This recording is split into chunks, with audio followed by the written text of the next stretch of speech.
Jonathan Miller adjusted his tie with precise movements as he stepped through the grand glass doors of Lancaster Bistro, one of the city's most distinguished restaurants. A golden glow from the chandeliers bathed the room in warmth, reflecting off polished silverware and the elegant attire of the patrons. The soft murmur of conversation intertwined with the soulful notes of a jazz piano, wrapping the space in an air of refined sophistication. After a grueling morning spent entangled in reports, tense meetings, and disputes between city departments, Jonathan, Director of Internal Affairs, craved nothing but a single hour of peace. His days revolved around holding law enforcement accountable, ensuring fairness, exposing corruption. But at this moment, he simply wanted to exhale, to exist outside the weight of his responsibilities. A young hostess, her smile crisp and professional, greeted him. "Good afternoon, sir. Table for one?" "Yes, please," Jonathan responded with a polite nod. "Right this way." She led him to a quiet spot by the window where he could watch the city's restless pulse, while remaining cocooned in a moment of solitude. He set his briefcase beside his chair, exhaling slowly, allowing the tension in his shoulders to unfurl. A waitress approached, her voice warm and welcoming. "Our special today is Wagyu ribeye steak with truffle mashed potatoes. Would you like to try it?" "That sounds perfect," Jonathan said, a faint smile tugging at his lips. "And a glass of red wine, please." The waitress nodded and disappeared into the kitchen. Jonathan leaned back, basking in the rare tranquility. But peace was a fragile thing. It never lasted long. The restaurant door swung open with force, the sharp chime of the entrance bell slicing through the serene atmosphere. Conversations hushed, eyes flickering toward the source of disruption. A man stepped in, his heavy boots striking the floor with deliberate weight. Officer Ryan Blake, tall, broad-shouldered, his uniform stretched over a physique built for intimidation. His sharp blue eyes cut through the room, locking onto Jonathan's table like a predator sighting its prey. A scowl twisted his face as he moved with the kind of arrogance that demanded submission. Ryan's strides carried him across the room with purpose, diners instinctively averting their gazes, not wanting to invite his attention. He stopped directly before Jonathan's table, crossing his arms over his chest. "You're sitting at my table." Jonathan lifted his gaze, meeting Ryan's glare with an unshaken expression. "Excuse me?" Ryan sighed, exasperated, like he was dealing with an unruly child. "This table. I sit here every week. Move." Jonathan remained poised, his movements deliberate as he set his glass of water down. "I was seated here by the staff," he said evenly. "If there's an issue, perhaps you should speak with them." Ryan's jaw tightened. He wasn't accustomed to being challenged, especially not by someone like Jonathan. "I don't need to talk to anyone. I reserved this table." Jonathan's eyes scanned the restaurant. No sign indicated a reservation, and the dining room was far from full. He could see through the lie, could sense that this wasn't about seating, it was about power. "I'm afraid that's not my concern," Jonathan said, his voice calm but firm. "I've already ordered my meal, and I see no reason to move." Ryan's nostrils flared. Defiance was something he crushed, not tolerated. He had spent years bending people to his will, flashing his badge like a scepter, a reminder of his untouchability. And yet here was Jonathan, sitting unshaken in the face of his authority. Ryan leaned in, his voice a low growl, a threat wrapped in false patience. "Listen," he said, "I don't care what the staff told you. I sit here every week. You're in my spot. So unless you want trouble, I suggest you pick up your things and move. Now." Silence stretched across the restaurant, an uneasy tension creeping into the air. Forks paused midair, glasses hovered just shy of lips. Patrons watched, their curiosity shadowed by apprehension. Jonathan inhaled slowly, measured. This was a test. If he yielded now, It wouldn't just be a chair he surrendered. It would be the principle, the notion that men like Ryan Blake could bully their way through life without consequence. With steady confidence, he met Ryan's glare. "I appreciate your request," he said evenly, "but I will not be moving." Ryan's fist clenched, his jaw ticking. For a split second, something flickered in his expression. Frustration, disbelief, perhaps even a sliver of doubt. Then just as quickly, it was gone, replaced by a sneer. "You think you can talk back to me?" Ryan's voice dipped into something colder, something venomous. "You're just another nobody who doesn't know his place." Jonathan's eyes narrowed. He had encountered men like Ryan before, men who believed the uniform granted them unchecked power. Jonathan held his gaze, unwavering. "Yes," he said simply. "You're Officer Ryan Blake. And that badge on your chest? It doesn't make you untouchable." Ryan let out a humorless chuckle, shaking his head. "Untouchable," he echoed. "See, that's where you're wrong." His smirk curled into something dark. "I am the law around here, and people like you don't get to question that." Jonathan exhaled slowly, feeling the weight of every watching eye. The restaurant staff hovered near the corners of the room, unsure whether to intervene. Several customers discreetly lifted their phones, screens glowing as they recorded the moment. Ryan hadn't noticed. Or maybe he just didn't care. "You don't belong here," Ryan said, his voice loud enough for all to hear. And Jonathan heard it, heard the implication, the veiled poison in his tone. He had heard it before, in different words from different mouths. Jonathan sighed. "You should be careful what you say, Officer Blake." His voice remained even. "People are listening." Ryan's smirk faltered. His gaze darted around, finally registering the sea of witnesses, the silent judgment in their eyes. His face reddened, but rather than backing down, he doubled down. "You think these people care?" Ryan sneered. "Think anyone's going to stop me if I decide you need to be taught a lesson?" Jonathan knew the danger in that moment, knew that Ryan was teetering on the edge of something reckless. He had seen officers like him push, push, push, until someone finally pushed back. So Jonathan made a choice. Slowly, deliberately, he reached into his jacket, extracting his phone. Ryan's eyes followed the motion, suspicion flickering in his expression. "What?" Ryan scoffed. "You gonna call someone? Go ahead.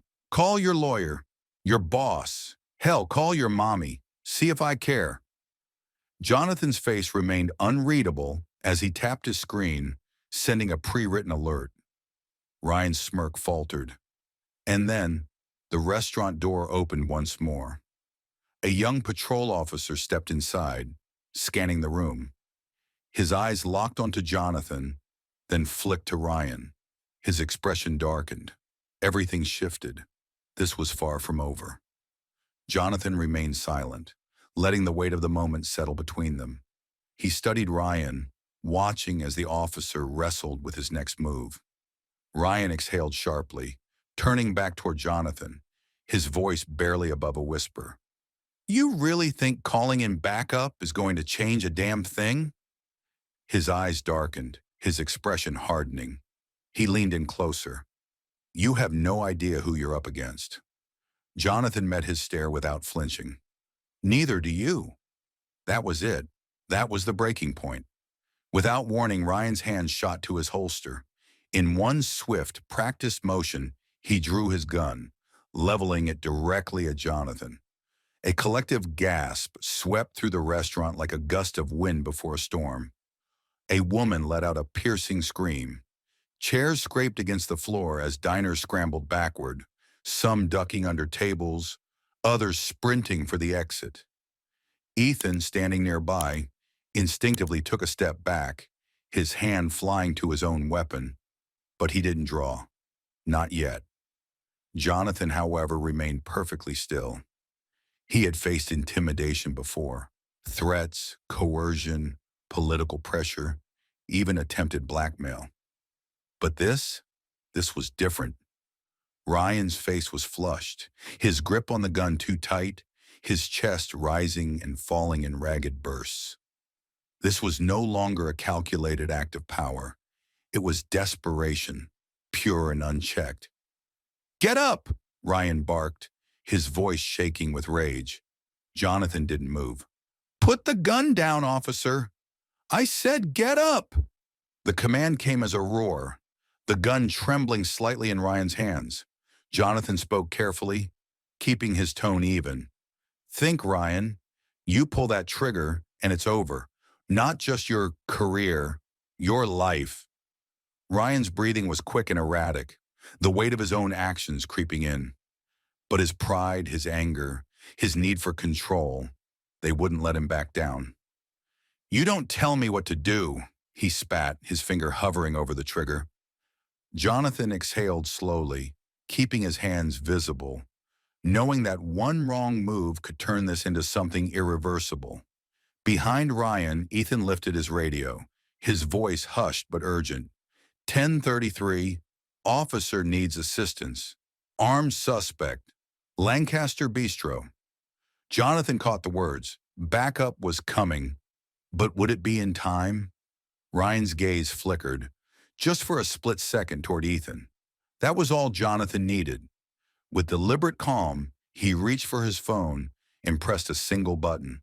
The restaurant's overhead speakers crackled to life, and then came a voice, deep, commanding. "Ryan Blake, stand down. This is Chief Harper." The room fell silent. Even the air seemed to still. Ryan froze. His eyes widened. His gun hand shook. Jonathan had done the one thing Ryan never saw coming. He had called the chief of police, directly. "I have officers en route to your location." Harper's voice rang through the speakers, steady and unyielding. "Drop your weapon now." Ryan's face drained of color. Slowly he turned toward the speakers, as if unable to believe what he was hearing. "Ryan," the chief's voice sharpened, "if you don't put that gun down immediately, you will not leave that building as a police officer." Ryan's chest heaved. He was trapped, and he knew it. The gun trembled in his grip. His jaw clenched. Then finally he lowered it. A collective exhale swept through the restaurant. Ryan placed the gun on the table, his hand hovering over it for just a moment before Ethan rushed forward, grabbing the firearm and stepping back, his own weapon still holstered. "Smart choice," Ethan muttered. Jonathan let out a slow breath, tension easing just slightly. But this wasn't over. Not by a long shot. The room remained eerily silent, except for the distant wail of approaching sirens. Ryan Blake stood motionless, his face pale, his breathing uneven. The gun was out of his hands, but the damage was done. The front doors burst open. 2 uniformed officers stormed in, hands near their holsters, scanning the scene. And behind them, moving with calm authority, was Chief Samuel Harper himself. The restaurant seemed to hold its breath. Chief Harper was an imposing figure, late 50s, tall, graying hair, sharp eyes that had seen far too much. He was not a man to be tested. Ryan swallowed hard, his fists clenching at his sides. He didn't dare speak. Harper's gaze swept the room before landing on Jonathan. "Mr. Miller," his voice was firm but measured. "Are you all right?" Jonathan gave a small nod. "I'm fine." Harper turned to Ryan, his expression hardening. "Officer Blake." His voice dropped, colder now. "What the hell do you think you're doing?" Ryan opened his mouth, then closed it. He looked like a man scrambling for an excuse, but there was none, not this time. "I dot," Ryan stammered. "I was just—" Harper raised a hand, cutting him off. "Don't." A thick silence stretched between them. Then Harper exhaled sharply, his disappointment evident. He turned to Ethan. "Tell me what happened." Ethan nodded. "I walked in, saw him pointing his gun at Mr. Miller. I called for backup. Harper closed his eyes for a brief second before turning back to Ryan. Do you have any idea what you've just done? Ryan didn't answer. He didn't need to. Harper shook his head. Officer Blake, you are relieved of duty, effective immediately. Hand over your badge. A ripple of shock spread through the room. Even Ryan stiffened. Sir, you don't get to speak, Harper snapped. Not after this. A uniformed officer stepped forward. Your badge, Officer Blake. Ryan hesitated. His fingers twitched. For a moment it looked like he might resist, might fight. But then his gaze flicked to the phone's recording, to the officers surrounding him, to Harper's unrelenting stare, and he knew it was over. With shaking hands, Ryan unclipped his badge and placed it on the table. The moment it left his fingers, something in him seemed to break. His shoulders slumped. His breathing became ragged. One of the officers stepped beside him. Let's go. Ryan swallowed hard. He turned to Jonathan, something flickering in his eyes. Anger, regret, something deeper. But Jonathan didn't flinch. He met Ryan's gaze unwaveringly. Ryan opened his mouth as if to speak, but thought better of it. He turned and walked toward the door, escorted out into the waiting night. The moment the doors swung shut, the tension in the restaurant finally cracked. Conversations resumed, hushed, uncertain. People exhaled. Harper rubbed his temple, exhaling. Jesus Christ. Then he looked at Jonathan. I'm sorry this happened. You deserve better. Jonathan nodded. I appreciate that. Harper sighed. This isn't over. Jonathan nodded once. Good. Because this wasn't just about one corrupt cop. This was about something much bigger. And the fight had only just begun.